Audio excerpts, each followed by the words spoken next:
Clean it again, human. Your daughter left spores on the corridor tiles. Queen Severa's voice cut through the corridor like a blade. The nobles around her chuckled, silvery, metallic sounds echoing off the living walls of the carrier. Their star-forged robes shimmered with power. She breathes too heavily. It's inefficient. Lucas knelt slowly, mop in hand, but instead of scrubbing, he placed his palm flat against the silver-veined floor. For an instant, the light beneath his skin flickered like a pulse, the ship itself reacting to him. None of them noticed. Not yet. But the carrier did. They called him a prisoner. They thought he was nothing more than a janitor. You'll want to see how the moment they mocked him turned into a galaxy-wide reckoning. Something ancient was waking beneath their arrogance, and he had the key. "I'll clean it," Lucas said quietly, his voice steady. "Not because you ordered it, but because she's scared." He raised his eyes to the Queen's, a slow, unflinching stare. "And she has more right to this ship than any of you." Gasps rippled through the court. He didn't flinch. In the corner, little Ilari sat cross-legged against a crystalline bulkhead, knees drawn to her chest. Her breath wheezed softly, like the ship's damaged vents. Her violet hair glimmered in the corridor light, too alien to be accepted, too human to be safe. A passing noble hissed a slur beneath his breath. Impure. Lucas didn't move. Not yet. But his fingers tightened around the mop's worn handle, the last gift from Earth's forgotten navigators. He'd promised her they'd stay safe. Even here, especially here. Where are you watching from? On this day, in this forgotten wing of the Vairaxi carrier, they thought he was only a janitor. They were about to learn how wrong they were. The carrier ship, Virelia Ascendancy, floated in low orbit above the ash-lit moon of Rasak, an ancient, once-breathing celestial body now stripped and silent. From the observation deck, Lucas watched the gravitational tides shift like fading ripples across space, while nobles drank bioluminescent wine behind him, unaware the moon below had once hosted human memory. The corridor where he worked was deliberately unguarded, as if to insult him with exposure. His cleaning unit, Unit 6, Level 2A, was technically beneath the royal wing, though no one called it that aloud. Too dangerous, too symbolic, too close to legacy systems long deprecated. Severa had recently ordered the shutdown of auxiliary breathing vents for low-tier occupants. Lucas now carried an illegal air filtration charm in his pocket. He didn't use it for himself. His daughter, Ilari, had slept fitfully again last night, dreaming in two tongues. Her violet eyes flickered open, sometimes speaking navigator code, sometimes Vairaxi song. No one taught her this. She was born remembering things. Down in the corridor, two younger nobles, a princeling and a censor acolyte, were now circling Ilari like vultures orbiting a star's corpse. "Does it talk?" one said. "I think it's broken," the other laughed. They were within reach of her, and Lucas moved with silent speed, not fast enough to draw suspicion, fast enough to stand between. "She's not broken," he said simply. "She's listening." The boys blinked, unaccustomed to being addressed by a janitor. One muttered something and turned away, bored. The other looked longer, confused, curious. That was dangerous. Lucas resumed cleaning the same panel he had scrubbed 4 times that day. Not because it was dirty, but because it hummed when he touched it. The mop's handle was smooth and warm under his fingers, older than any tool on this ship, its copper fittings etched with a language long forgotten. The carrier whispered back through the floor, a low resonance, almost like a heartbeat. The ship remembered him. The nobles did not. He dipped the mop once more, brushing it gently across the glowing seam. He didn't look up at the court or the Queen. He didn't have to. The moment of reckoning had already begun, though none of them could see it. And somewhere deep within its living core, the carrier shivered as if a navigator had returned.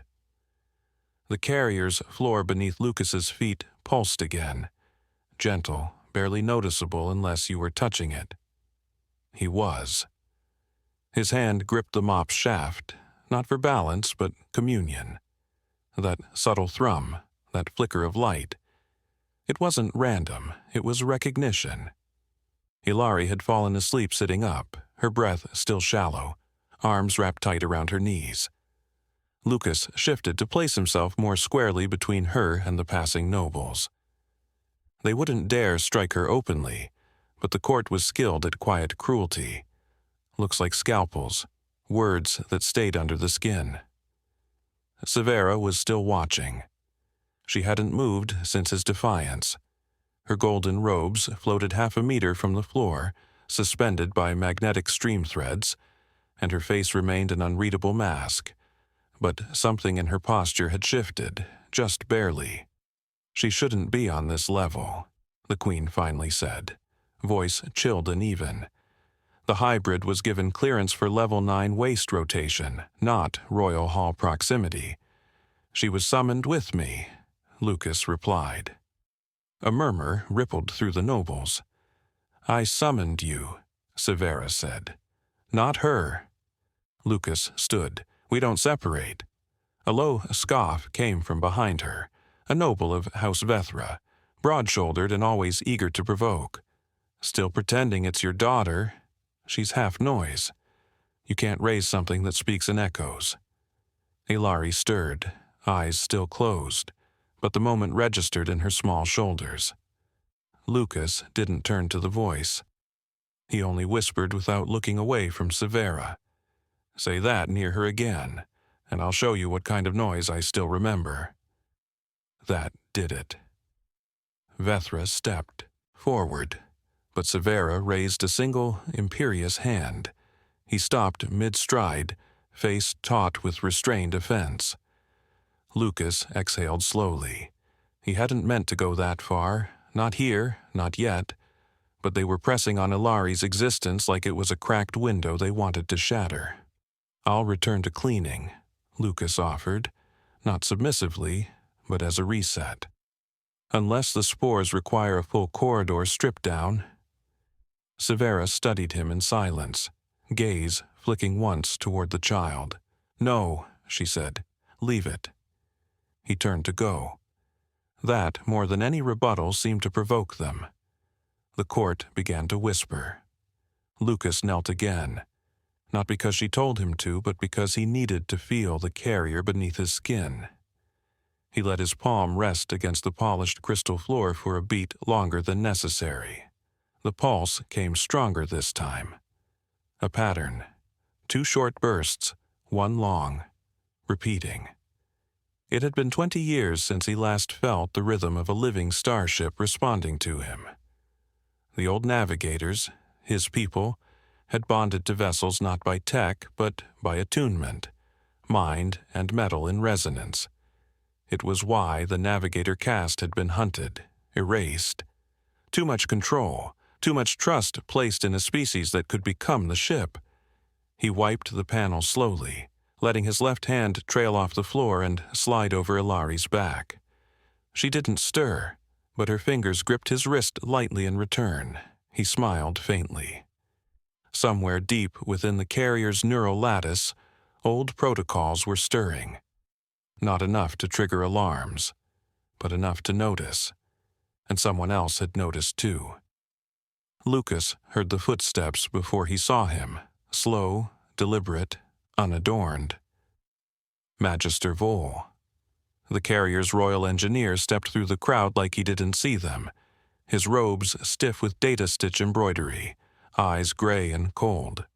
I saw that, Vol said, not bothering to greet anyone, not even the Queen. The pulse signature, the console by the northern arch.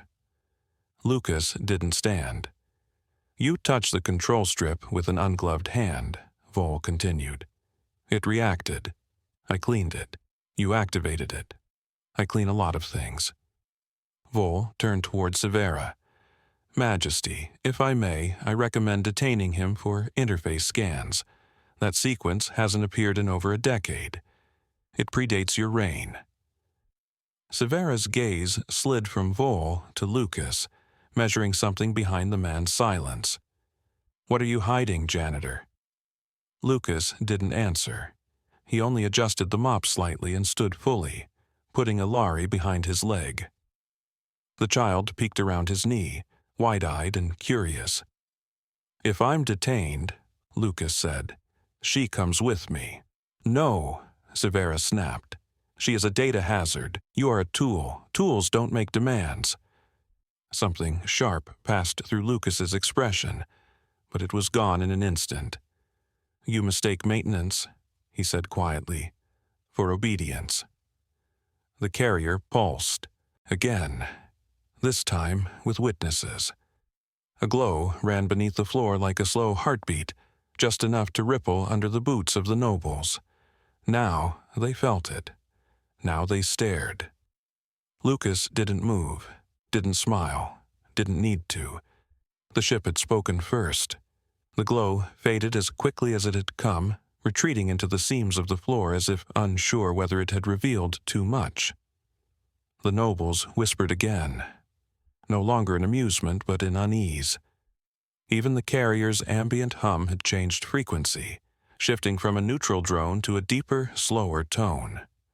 Magister Vol's eyes narrowed, calculating. Pulse reaction to non-authorized contact, he muttered, more to himself than the Queen. That shouldn't be possible without legacy clearance, or a navigator genome lock. Queen Severa folded her arms, her gaze sharpening. There are no navigators left. That line was extinguished. I'm aware, Vol said, though his voice carried the faintest waver. Lucas stepped back slightly, guiding Alari behind him. The child clung to his leg but didn't speak. She never did in crowds. Her voice had always been for private moments, safe ones. Scan him, Severa ordered. No, Lucas said, calm but firm. 2 guards stepped forward. He didn't flinch. He didn't move at all. The mop rested against his shoulder like a walking stick. And as the guards approached, the ship gave a soft mechanical sigh, a tremor running beneath the walls like a warning growl. The guards paused. I wouldn't, Lucas said. You're threatening royal enforcers? Severa asked, her tone silken with danger. I'm advising them, Lucas replied. This ship remembers me. It just hasn't decided whether to show you what that means. Vol looked down at the floor again, at the seams that had glowed, then turned back to Severa. Majesty, he said slowly. We might get more answers by observing him, for now. You fear a mop? Severa said sharply. I fear forgotten systems waking up, Vol answered, and I fear the damage of forcing something we don't understand. There was a long silence. Lucas kept his eyes on no one in particular. The air felt heavier now, like the ship was listening in a new way, consciously. The carrier had always been semi-sentient, but this felt like curiosity. Finally, Severa nodded once. Fine, let him clean. Lucas dipped the mop again, but not toward the original panel. Instead, he walked calmly to the far end of the corridor, toward a junction where 3 walls met in a spiral of ancient inlay. There, etched into the alloy, was a half-buried navigator crest, a forgotten symbol resembling both a star map and a heartbeat. He knelt, cleaned. This time, as he passed the mop across the symbol, the wall lit up, not with artificial light, but with soft warmth. A golden shimmer bloomed outward like ripples on water, and a panel hissed open with a sigh that sounded grateful. Gasps erupted behind him. The wall had revealed a compartment long thought sealed.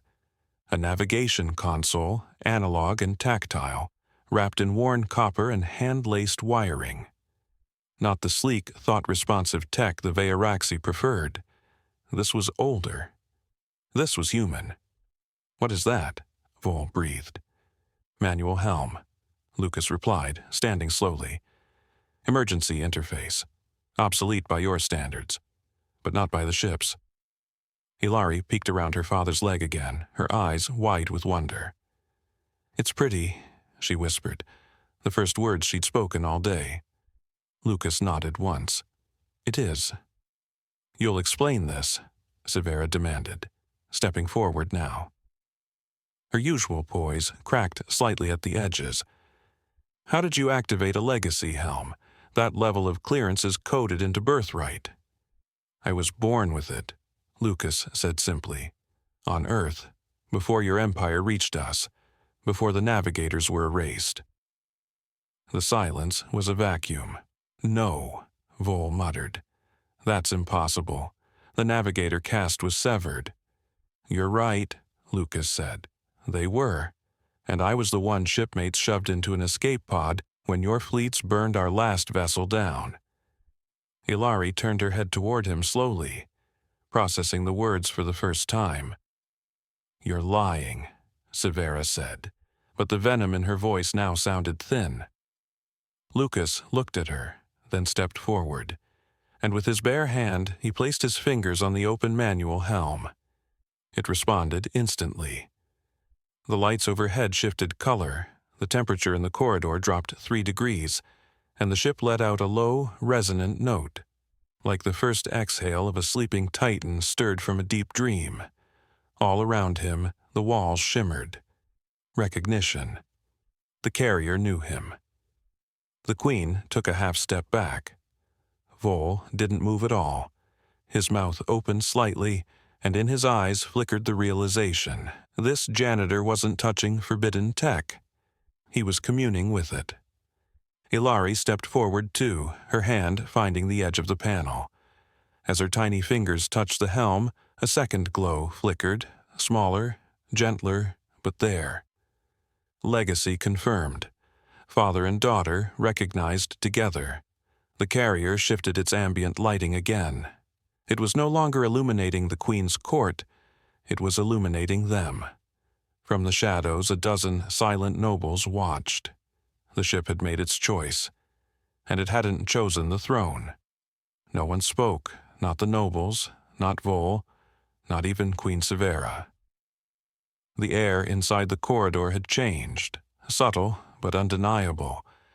The carrier had shifted its gravity field ever so slightly, just enough to center it around Lucas and Hilari. Not violently, not as threat, but as fact. Lucas withdrew his hand from the helm and picked up the mop again. The air shimmered where his skin had touched the interface, glowing faintly with residual contact. "I didn't come here to reclaim anything," he said, addressing no one and everyone. "I came to survive, to raise her, to disappear quietly." Hilari stepped back to his side, slipping her hand into his. He looked down at her, nodded once, then looked back up at the court of aliens watching him as if they'd just seen a myth walk into their dining room. Severa's voice returned, brittle with tension. "You activated a sovereign system." "I cleaned a panel," Lucas replied, tone steady. She narrowed her eyes. "You exposed the helm." "The ship did." The Queen's lips thinned. "It responded to your genome," she said, mostly to Vol. Vol didn't answer immediately. His hands moved slowly, deliberately, scanning readings from a wrist-linked diagnostic lens. The results glowed pale blue on his palm, flickering through data symbols the nobles couldn't read. When he finally spoke, his voice was dry as dust. "Confirmed. Navigator strand. Authentic, recessive, but active. He's not lying." Someone in the back of the hall dropped a glass. It shattered like ice. "The child?" Severa asked stiffly. Vol hesitated. "Yes. Amplified resonance.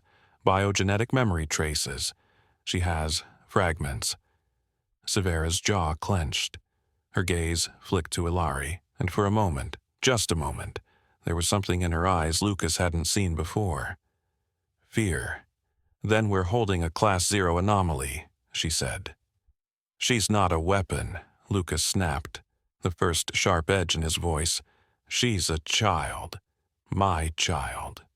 Children grow, Severa said coldly, and hers will be watched.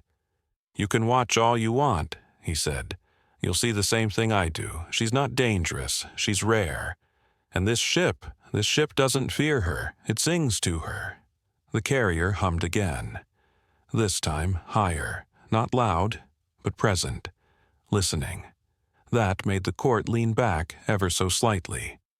Lucas could feel the mood shifting. The court was no longer laughing, no longer jeering. The nobles had seen something they didn't understand, and in the absence of understanding, even arrogance learns to hesitate. He stepped away from the helm. I'll return to my duties, he said, unless this disqualifies me from cleaning waste vents. Severa didn't reply, but Magister Vol did. Wait, Lucas turned. You've had enough surprises for one day, haven't you? Vol stepped forward, slowly, deliberately. What you said earlier, he said. You mentioned Earth, before the fleets, before we burned our last ship. Lucas finished for him. Yes. Vol's brow furrowed. That vessel, the Peregrine Sun? Lucas's eyes narrowed. You know the name. Vol nodded once, slowly. Rumor. A ghost in the archives. A ship that fled before the last navigator enclave was extinguished. Rumor said it vanished near the Trinacradle. That only one pod made it out. Lucas said nothing. Ilari squeezed his hand.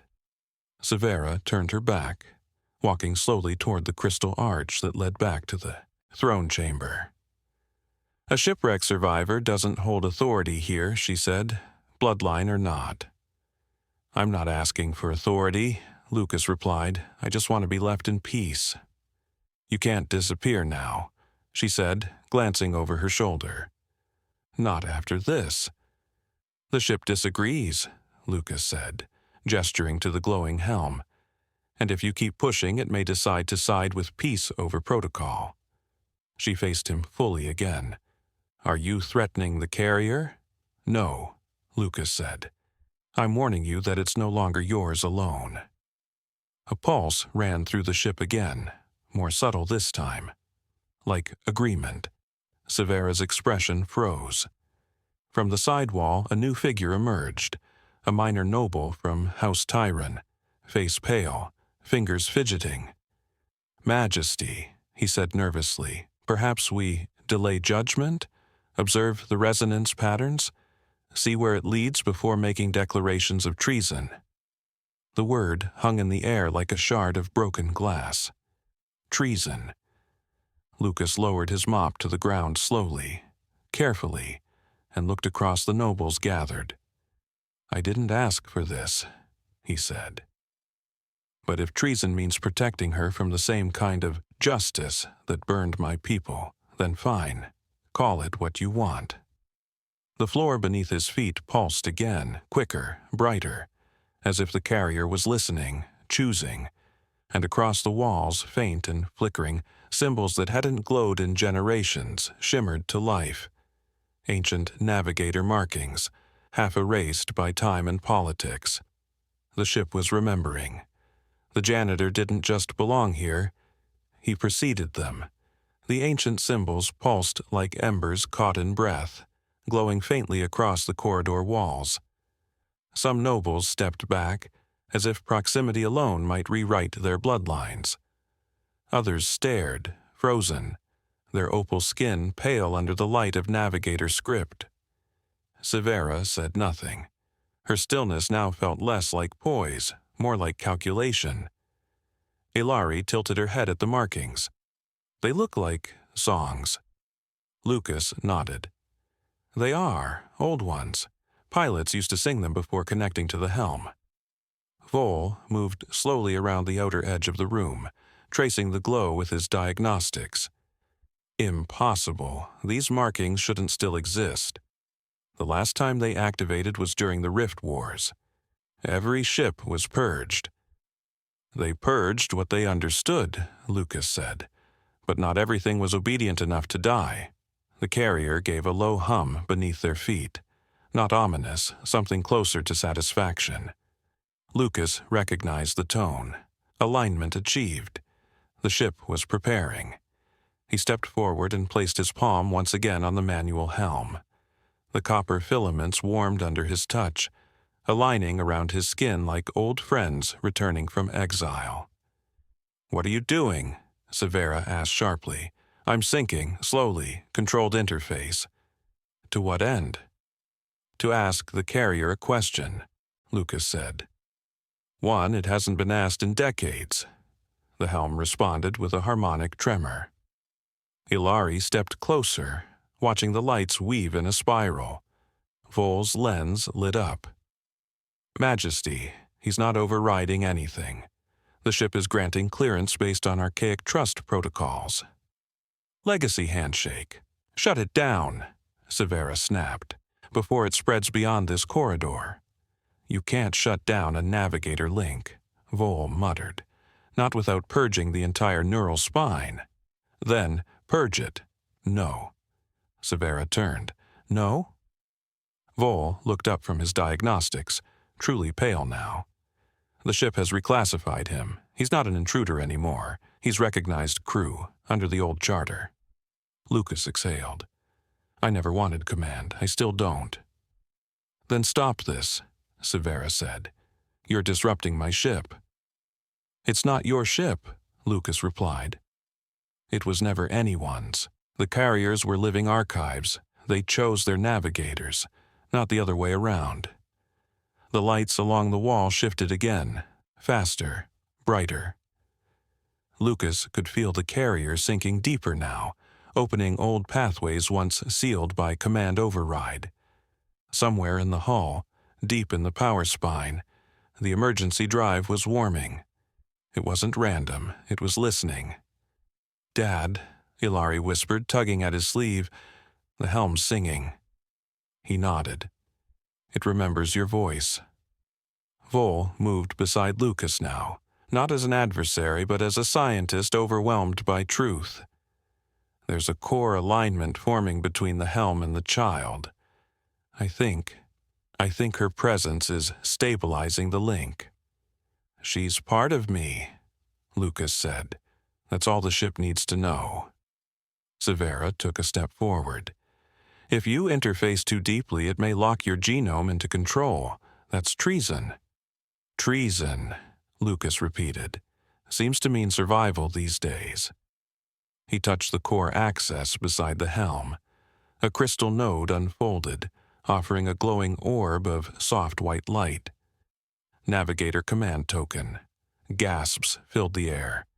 That token had only ever been seen by bonded pilots. He turned to face them all. "You kept us scrubbing floors, hauling waste. You taught your children that humans were a cautionary tale, a defeated line." No one responded. "You erased our history," Lucas continued. But the ship remembered. He held the token up. "I don't need titles or vengeance, but I will ensure Ilari has a future where no one spits on her blood." From the ceiling, a chorus of lights rippled outward in rings. The carrier was activating interface bridges, preparing internal transitions. The process couldn't be stopped now. "She's initiating fleet synchronization," Vol said in a hoarse whisper. "She's waking up the other systems. She's treating him like a captain," Lucas said. Severa moved sharply now, her voice cutting through the tension. "You don't understand the consequences. If the High Council hears of this, they'll see it as a coup." "I don't care what they see," Lucas said. "I'm not taking your throne. I'm taking my daughter home." "Where? Earth's gone." Lucas looked down at Ilari, then at the token, then to the helm. "We'll find somewhere new." The floor panels flickered again. Behind him, two bulkhead doors hissed open. emergency crew passageways reserved for bridge command. Hilari stared, then smiled faintly. It opened for us. It did, Lucas said, because it knows we never left. He turned to the nobles. You can call this a rebellion, or a glitch, or a ghost, but the carrier has made its decision. And as he stepped toward the passageway, Hilari's hand in his, the ship sang louder. Not in words, not in commands, in recognition. The emergency passage lights flared to life, bathing the corridor in gold and violet. A color signature reserved for full-spectrum command access. The carrier had activated them not for Severa, not for her court, but for Lucas Dane. And the nobles knew it. Hilari held tight to her father's hand, her small steps echoing beside his as they crossed the threshold. Every footfall triggered subtle light changes, doorways unlocking, atmospheric systems adjusting to their breath signatures. The ship wasn't just letting them pass, it was following them. Behind, Queen Severa remained frozen near the manual helm, flanked by nobles too stunned to speak. Even Vol, who had witnessed the awakening firsthand, stared at the floor like he was afraid of what it might do next. Severa broke the silence first.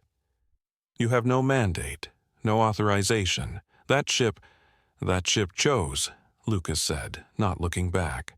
Your titles mean nothing to it, neither does your fear. You've started something dangerous, she said, quieter now. The High Council will see this as revolt. I didn't ask your council for anything, Lucas replied, and neither did the ship. The carrier answered with a soft sonic chime deep in its hull, a signal older than the throne itself. Lucas paused just long enough to let the silence after the tone hang, heavy and absolute. They reached the secondary bridge doors, long sealed, unlit since the navigator cast fell. Without a word, Lucas pressed his palm to the interface. The panel scanned, shimmered, then opened with a warm, organic hiss. Inside was a chamber unlike anything the court had ever seen. The walls were not cold metal but breathing lattice, woven memory cores shaped like vines, still alive, still pulsing. In the center stood the true helm of the Virelia Ascendancy, a navigator cradle designed for neural bonding, lost for centuries. Hilari gasped. It's warm. Lucas nodded, because it's been waiting. He knelt beside her, placing the command token into the cradle. The entire ship seemed to exhale. Systems flickered across the command spires. Navigation, controls, shield toggles, star map access. The carrier wasn't booting up, it was waking up. The nobles watched from the outer chamber, eyes wide, robes dimmed by the shift in authority. And then the final reversal came. A new transmission lit the upper chamber walls, broadcast not just to the local systems but across the entire Veyaraxi fleet. Navigator verified, system restoration protocol initiated. Severa flinched. You've triggered a fleet-wide beacon. No, Vol whispered, stunned. He didn't. The ship did. It's reactivating legacy chains. One by one, the carrier's backup systems returned to life. Stealth pods, beacon channels, planetary survey arrays, but they no longer displayed in Veyaraxi script. The interface reverted to something older, something unmistakably human. The janitor had hijacked the heart of the carrier, but not through force, through recognition. Severa stepped forward, but the floor pulsed beneath her. A soft ring sounded under her feet, access denied. Her face paled. You've lost command, Lucas said gently, but not face, not yet. She looked at him, cold, proud, but cornered. What do you want? She asked. I want to leave, Lucas said. Safely, with my daughter, and I want no one else like her to be hunted again. That's not your decision. He turned, finally meeting her gaze full. It is now, the ship agrees. Behind her, Nobles shifted uncomfortably. Vol remained still, but his expression said what none of them dared. The old power was waking, and it had not chosen them. Severa's voice faltered just slightly. You'll create chaos. No, Lucas said. I'll create memory. A quiet settled. And then, with a trembling breath, Severa lowered her head, just slightly, not a boo, not entirely, but enough. Enough for everyone to see. Hilari watched her, then leaned into her father's side. Are we going now? He looked down, smiled. Yes, sweetheart, the ship's ready. He led her to the cradle, sat in the seat long abandoned by his ancestors, and placed her small hands on the guide rails beside his. The ship responded, not with lights, but with warmth, as if its engines were now synced to a pulse not of war, but of hope. Behind them, the Nobles watched the carrier's core spin for the first time in a century, not as a weapon, as a vessel for legacy. Lucas exhaled. Begin departure protocol, chart course, unknown sector, permission to roam. Course accepted, the carrier replied, in a voice that hadn't been heard since the old war. As the stars shifted outside the viewport, Lucas gave one last glance back at the corridor where he had once knelt with a mop. It was still there. Still humming faintly, still clean. Not out of duty, but out of respect. He hadn't taken power, he'd restored it. And as the ship ascended, the galactic order trembled, because the last navigator wasn't lost. He was rising. Subscribe, and don't miss our next story. Alien scientist demanded custody of my son. Then his drawings powered a warship. Trust me, you'll feel it. And tell me in the comments, what injustice should we tackle next?